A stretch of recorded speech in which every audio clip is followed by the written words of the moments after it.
आज आपण बनवतोय असे टम्म फुगलेले मऊ पण छान खुसखुशीत असे अचूक प्रमाणाचे गुलगुले.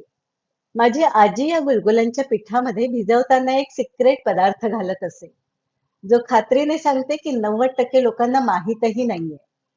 रेसिपीमध्ये बघूया काय सिक्रेट पदार्थ आहे ते. नमस्कार, मी संगीता तुम्हा सर्वांचं माझ्या मुतपाकखान्यामध्ये मनापासून स्वागत करते. गुलगुले बनवण्यासाठी मी 1 कप बारीक किसून घेतलेला गूळ घेतलाय. हाताने आधी हा गूळ थोडा सुटा करून घेते. वजनी म्हणाल तर 175 ग्रॅम इतका हा गूळ आहे. तुम्ही हवं तर गूळ थोडा कमी करू शकता, पण इतका गूळ परफेक्ट आहे. इतक्या गुळामध्ये मी अर्धा कप आणि अजून 2-3 टेबलस्पून एक्स्ट्रा पाणी घालते आहे. तर साधारण पाऊण कप इतकं पाणी मी या गुळामध्ये घातलंय. पाण्यामध्ये आधी गूळ विरघळून घ्यायचा. गूळ किसून घेतलेला असला की तो पाण्यामध्ये पटकन विरघळतो. बघा पाणी आणि गूळ किती सहज एकजीव झालंय ते.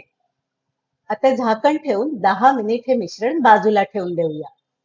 तोपर्यंत गुलगुल्यांमध्ये घालायला एक पावडर बनवून घेऊयात. मी 1 टीस्पून खसखस घेतली आहे, 1 टीस्पून बडीशोप आणि 2 वेलची घेतल्या आहेत. याशिवाय अर्धा टीस्पून सुंठ पावडर घेतली आहे. तुम्हाला नको असेल तर एखादा पदार्थ तुम्ही स्किप करू शकता.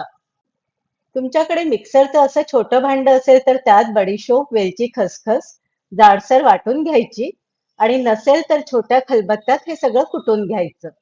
मिक्सरमध्ये फिरवल्यावरती वेलचीची सालं अशी वर येतात, ती हाताने काढून घ्यायची. ही आपली खसखस, बडीशोप आणि वेलचीची पावडर तयार झाली. गुलगुल्यांसाठी आपल्याला 1.5 कप चाळून घेतलेली कणिक घ्यायची आहे. तर हा 1 कप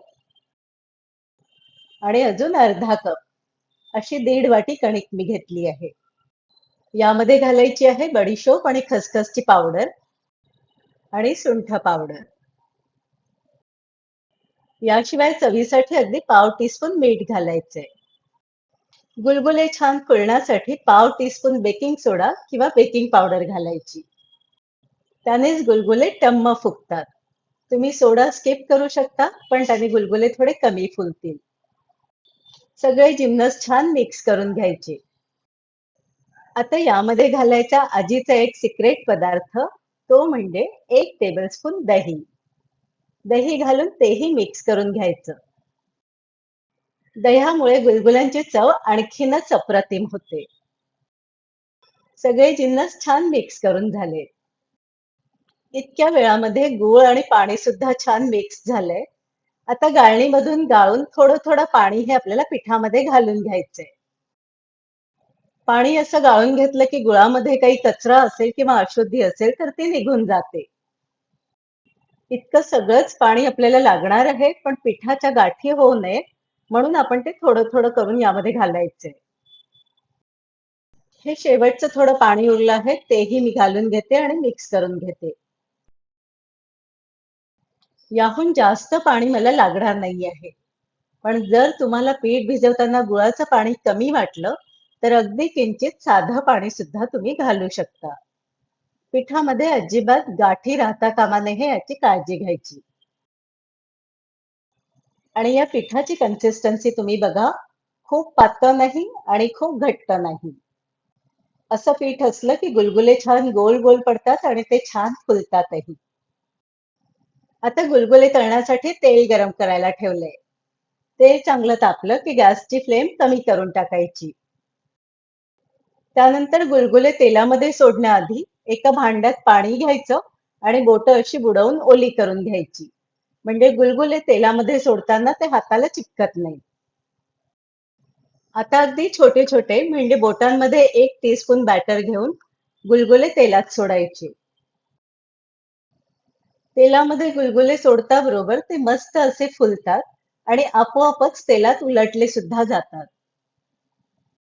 गुलगुले असे ऑरेंज रंगाचे झाले की त्यांना धाऱ्याच्या मदतीने उलट पुलट करत राहायचं. गुलगुल्यांमध्ये गूळ असल्या कारणाने ती मध्यम आचेवरच तळायची. त्यामुळे तळताना त्यांचा रंगही छान राहतो आणि ते छान आतपर्यंत तळले जातात.